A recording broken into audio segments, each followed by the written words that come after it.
Lori, did you hear me? This is my good friend, Brian Graham. This is my wife, Lori. Well, well, Ben wasn't exaggerating. You're just as beautiful as I expected you to be. Lori, are you okay? Yeah, I'm fine. Could I talk to you for just a minute? Sure, in a minute. Yeah. Listen, what would you like to drink? We've got, let me see, we've got iced tea, we've got ginger ale, we've got cola. Got anything stronger? Actually, no, Lori and I don't drink.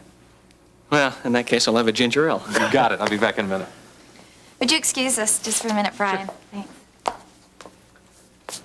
Lori, you're going to appear very rude here. Ben, that man, your friend Brian, is the same guy who tried to pick me up in the hospital. What? Hey, you too. I couldn't help overhearing. You're both going to get a kick out of this. Lori, when I met you at the hospital, I knew who you were. I mean, Ben showed me your picture when I was at the clinic. I'll tell you, that's Brian. You haven't changed at all, have you? Oh, hey, wait till you hear about some of the things he pulled in med school. You mean to tell me that you knew that I was Ben's wife and that's why you said what you said? You got it. Well, I just don't think it's that funny.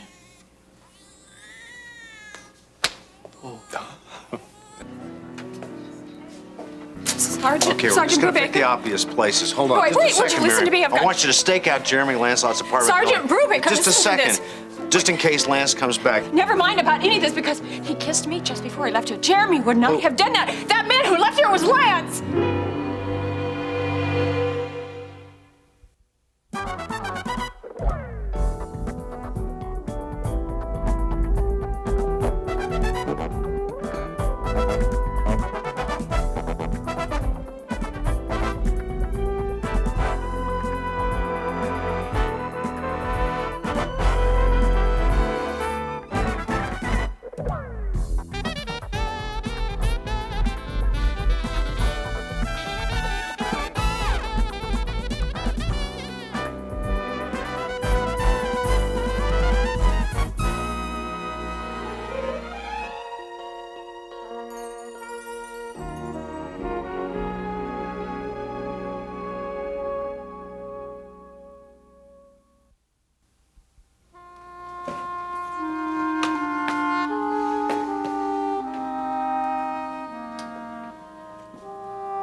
You refer to this wedding as if it was nothing more than another business deal.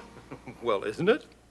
Well, if you're thinking about your seat on the board of Carpenter Shipping, I wouldn't be too sure that any deal has gone down. Now, you wait just a moment.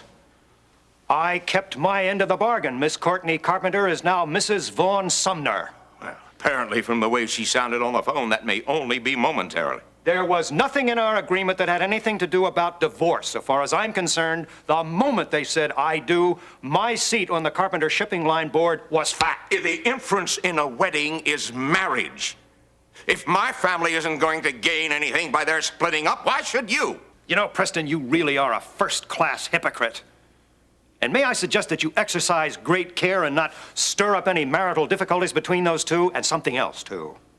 When they get back here, you sit that girl down and you The tell... time for that is over. I've interfered enough in my daughter's life. Now, I may have been part of the plan that got her to the altar with Vaughn, but I am not going to do anything to force her to remain with him if she doesn't want to.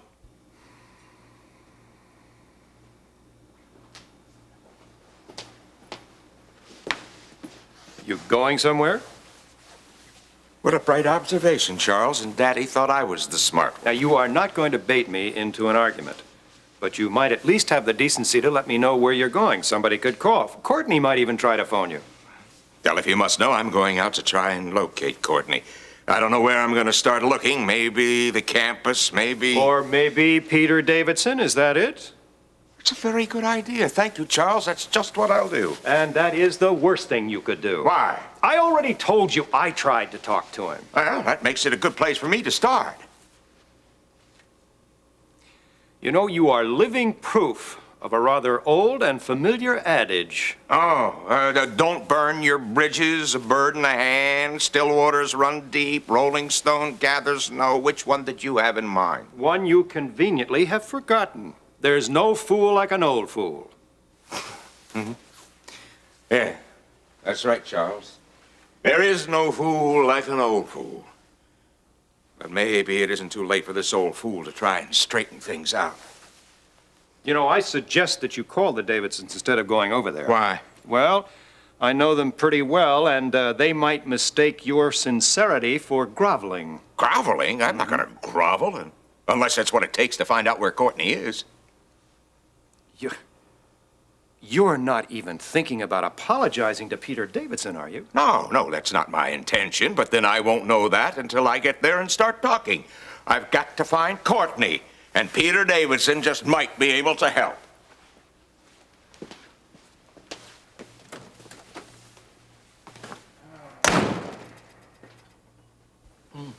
You know, I really hope Lori won't hold that against me.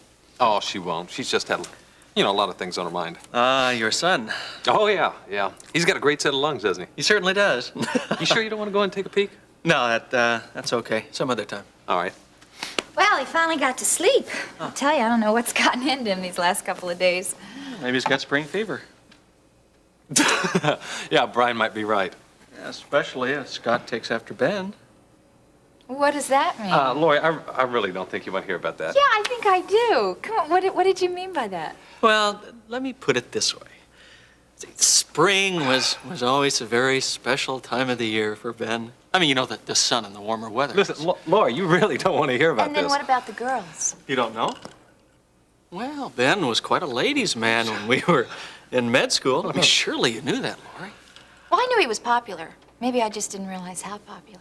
But I certainly would like to hear more. Listen, I think it's about time we go to dinner. Oh, about dinner, Brian, I'm sorry that I didn't have a meal prepared for you.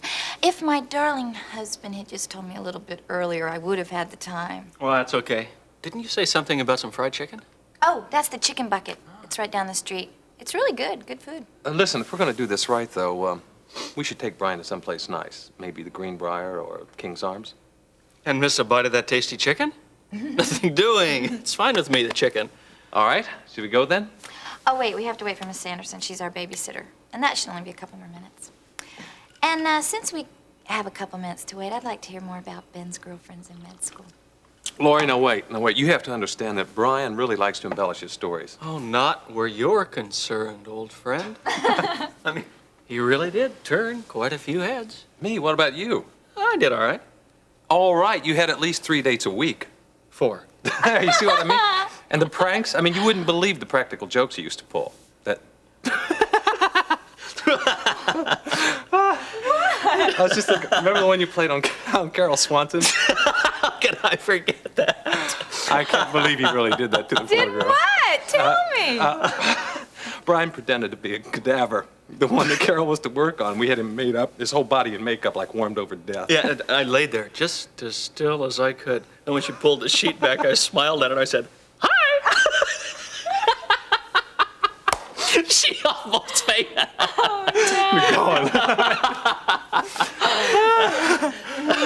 Oh, I haven't laughed this much in a long, long time. I'm really glad to see you again. Same here, buddy. You sure it wasn't Jeremy? No, I'm positive. Wait a second now, Miriam. Don't you think maybe he's just acting on impulse? That's what you Wait, thought it would was you Lance. believe me? I'm trying to tell you that the man who just left here was Lance. It was not Jeremy, it was Lance. I believe you, Miriam. John. Now, don't worry about it. Police will get him. Yeah, well, do something. John, what do you intend to do Well, I about think this? I want to make sure who I'm Excuse me, dealing Sergeant. with her. Yeah. But wasn't our man supposed to turn right towards the interstate? Yeah, why? Well, he made a sharp left instead, and he must have been doing about 60. All right, thanks. You stay here. Sure thing. All right. What do you think happened, John? Somehow, if Lance found out that Jeremy called the police, he could have intercepted him after he left the museum and could now be posing as his brother. That's great. You think Lance was pretending to be Jeremy, pretending to be Lance? Sounds incredible, doesn't it? I know that has to be true because it was Lance. I recognize that gleam in his eyes. It was him. Well, then that makes sense. That's probably why the guy went in the opposite direction. He probably thought you were going to be following him after he told you not to. He was right here. He's right here. We just let him walk away. didn't know. I could have had him. I could have grabbed him right there and then. Excuse me, is there a Terry Davidson here? Yeah, Terry.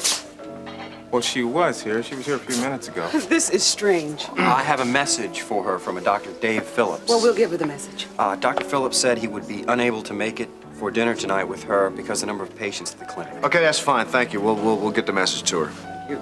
I don't like this. What's wrong, babe? Why is that? Didn't she tell you she was going out to the car to get her purse? Yeah, that was about 15 minutes ago. Do you know what Terry Davidson looks like? Go out in the parking lot and see if you can find her. I'll go with him. I know what the car looks All like. right. You know, John, you seem pretty cool in the face of a triple cross. Well, maybe I just got another ace up my sleeve. Yeah, and what might that be? You know, I agree with Carla. I don't like this. Miriam thinks I'll the just guy tell you that was when I here get was back to Lance. the office, all right? But John, it doesn't make any So, I mean, sense. you've got to do What did you something. find? Her car's still there and the purse is still in it. But no sign of Terry anywhere.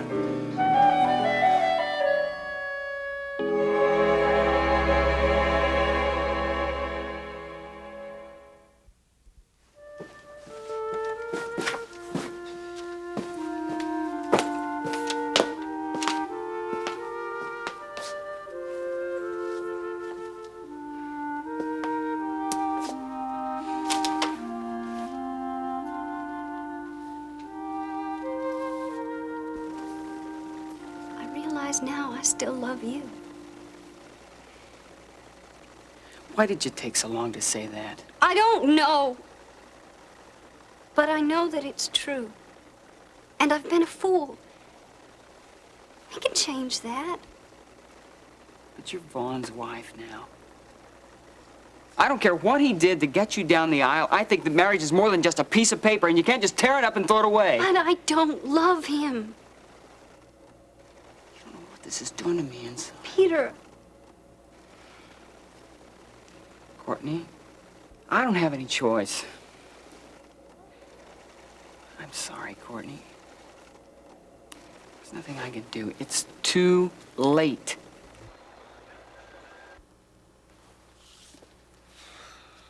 Mom, I'm cramming for an American Lit test at Gary's tonight. See you in the morning. Ernest Hemingway.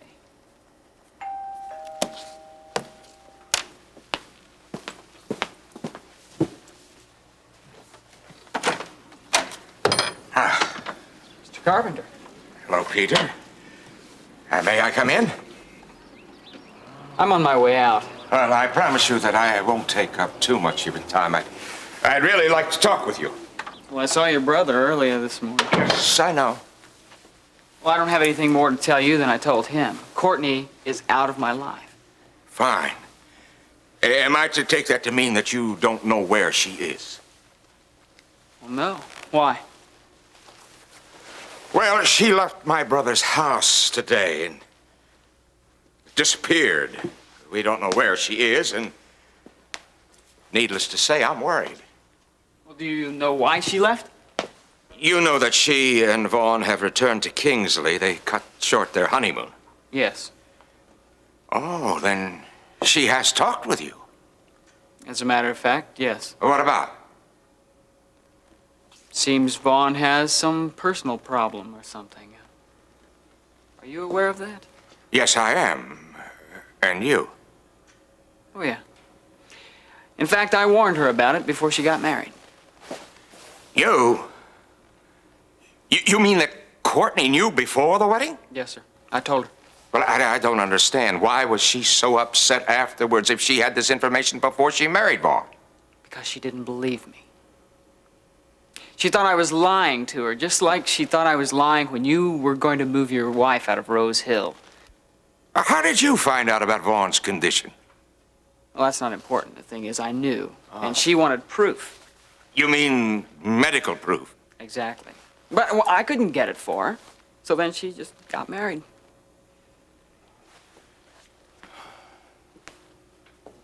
Why did she do this?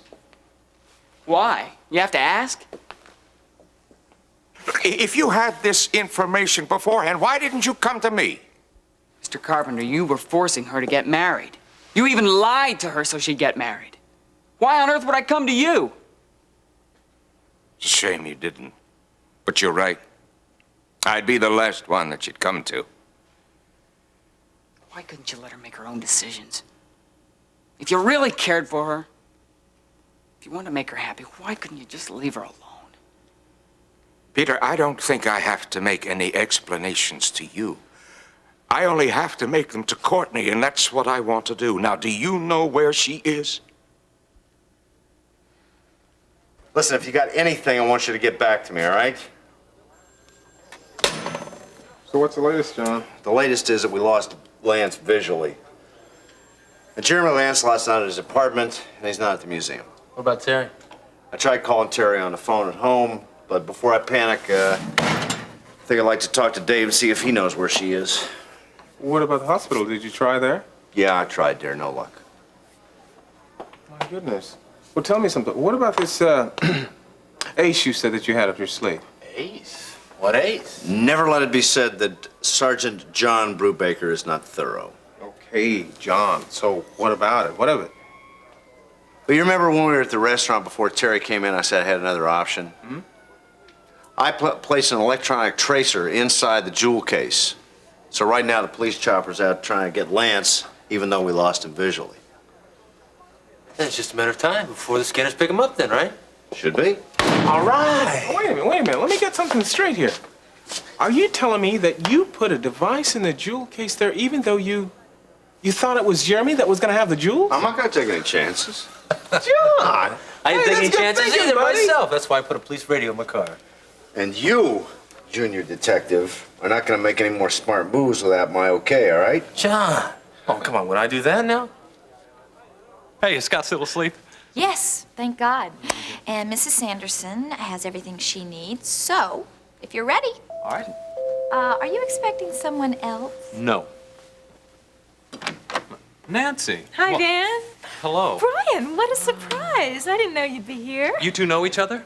Yes, we met at the hospital cafeteria. Nancy was with Lori. And Ben, I must say, I was very impressed with him. Well, then I'm surprised you don't remember my telling you I was having dinner here tonight. Was that tonight? Uh-huh. My gosh, I completely forgot. Well, you know, I just got this impulse to visit the two of you, and I hope I'm not intruding. Well, actually, we were just getting ready to go to dinner. Oh, well, where are you going? Maybe I could join you. The three of us were just heading for the chicken bucket. Are they really taking you there? Yes, and I'm looking forward to it. Shall we go? Well, would you mind if I came along? No, we'd like that. We can make it a foursome. Oh, good. Then you can be my dinner companion. How nice. That's mutual, I'm sure. After you, ladies. Let's head out. You better watch out for Nancy. I think she's falling for you. Don't they all?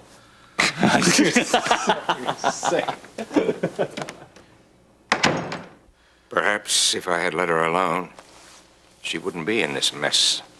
Mess? I think tragedy's more like it. She's got to suffer now. I think I lost the most. Peter, do you have any idea where she might be? No, I'm sorry. When she came to see you, when she's talked to you, did she ask for help? Oh, yeah, she asked for help. But see, she's married now. And I take the marriage vow seriously. I'm not going to interfere. Courtney's right about you. You are different. Look, if you feel injured by any of my actions, I'm sorry. And I respect you for not getting involved in their marital problems. You seem like a very nice young man. And why? We all do what we think we have to. Perhaps someday we'll understand all of our actions. Huh?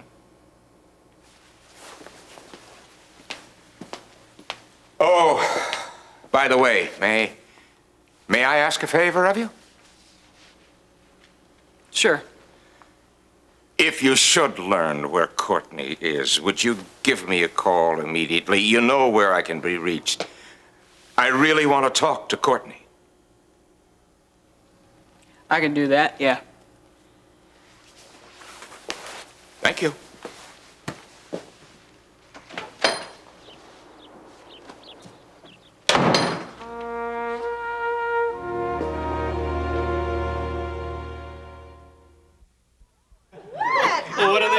Anyway. Let's keep it down. I don't want to wake up Scotty. Well, who could have thought that the chicken bucket could have such atmosphere? I really enjoyed myself. Well, I think Brian had a lot to do with that. Yes, that's for sure. So, coffee, anyone? Oh, fine. That sounds great. I'd love it. Okay. Ben, why don't you help me in the kitchen? Well, I'll be all right, Ben. Go ahead. okay. I had such a good time. I can't tell you, it's been a long time since I've been out like that. Yes. You know, I was fascinated by the story of your accident in Ben's surgery. Now, you're a very lucky woman. I know. Now, you were saying earlier that you saw Dr. Trevino and he said there wasn't much that could be done for your scar. Yeah. Well, would you mind if I looked at it? Well, no, I guess not.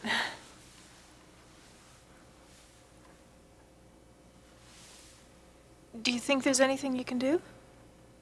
Yes, I do. Really? I'd say it's a good thing you got a second opinion. I think I can improve the look of that scar dramatically. You could, really? Yeah. Here, take my card, give my receptionist a call, and make an appointment. Oh, Brian, that's fantastic. I can't tell you how much I appreciate that. That would just be great. Yeah, Dave, this is John Brubaker. Yeah, the reason I'm calling has to do with Terry. Yeah, no, I know all that. Do you have any idea where she is right now? You see, she was at the King's Arms for a short while. She said she was going to her car to get her purse, and the thing is, the purse is still in the car's still in the parking lot, and there isn't any sign of Terry.